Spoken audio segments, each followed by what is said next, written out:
Hi, Rebecca here. It's day 26 with 100 days of weight loss, coming to you from Warsaw, Missouri. Having a great day with the kids, a lot of fun in the sun. We tried to get the boat out, but guess what? The boat didn't work, so came back in. We may take it out again tomorrow.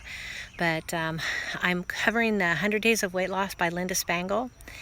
It's been kind of a rough week this week with the topics because they hit me near and dear, and today's is, does food disappoint you? Food disappoints me because even if it tastes like crap, I still eat it. And after I'm done, I go, why did I do that? Because I really look at people that are picky with their food, and I'm not talking like really, annoyingly picky, but if their meat's not done or it's too dry or whatever, they just push their plate away and say, you know what, I'm not eating this, it's not very good. I really admire people that do that. And you know what, I am in that point now that I used to be that way, and now I'm not anymore. I'm not going to eat something that I'm not enjoying. The problem is I've had a whole lifetime of having food as my enemy. And so to take this week, like we've had the series that we're in this time in this book, is how to enjoy food. Eat smaller amounts less often. Not smaller amounts left off, but sweets that you love, but have them less often, or really sit down and enjoy your meal.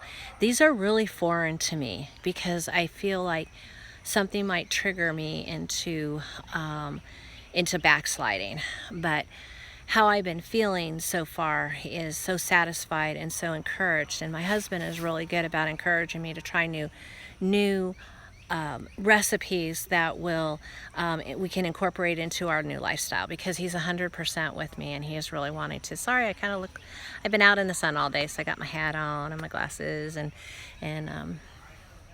this is me, take it or leave it. And I just wanted to take a few minutes to talk about how food is disappointing, and that we really need to be careful and not fall victims to eating something that we really are not enjoying or liking it, or just absent-minded. I think tomorrow's is the same thing. Do we eat without realizing?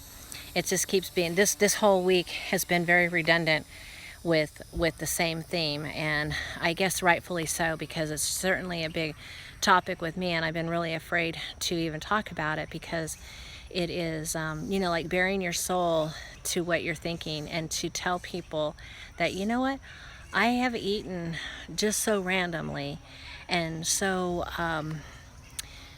what do you call it, mindlessly, that I haven't used any kind of discretion on what I like.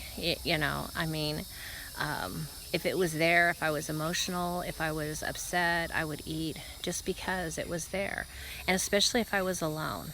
So, I've been alone a lot this week. I've been helping my mother-in-law and stuff like that, but I haven't felt good, and I feel like sometimes these videos are really holding me accountable to being strong, and to really put it out there that I am really looking at changing my life.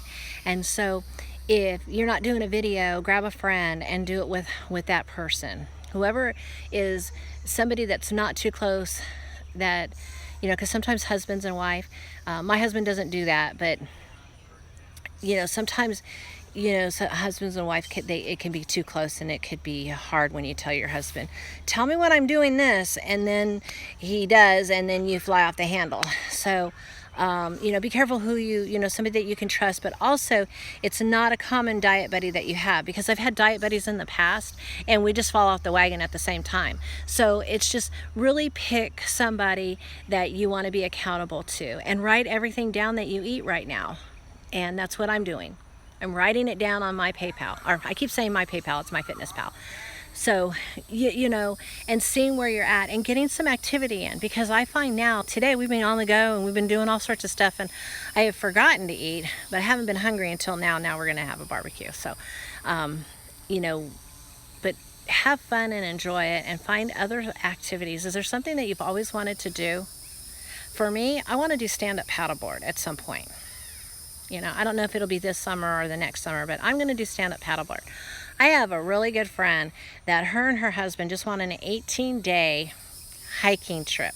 And what she did was, her and her husband are so physically fit, it's sickening. But they actually went to the national parks in Utah and Nevada, and they hiked those. How cool is that? And the pictures that they showed were amazing. I would love to do something like that.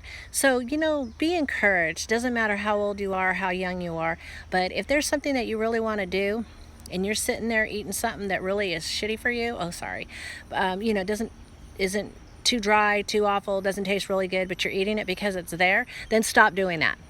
Because you know what? That's not going to get you to the top of the mountain and back down. And that's what I'm counting on, because I don't want to have this problem anymore. I want to be able to live my life freely and enjoy the things that are around me and not be so obsessed with food. Trust me, I am obsessed with food, and I used to be that way, and now I'm changing it, and I hope you are too. And if you like this video, please give it a thumbs up, subscribe to the channel, and I love everybody's input. I feel so encouraged by it, and I really appreciate it, because it's those kind of comments that are keeping me going and allowing me to fulfill my momentum, my goals as being accountable on these 100 days. So thank you very much. Have a great rest of your weekend, and I'll see you tomorrow, day 27 or 28, I forget.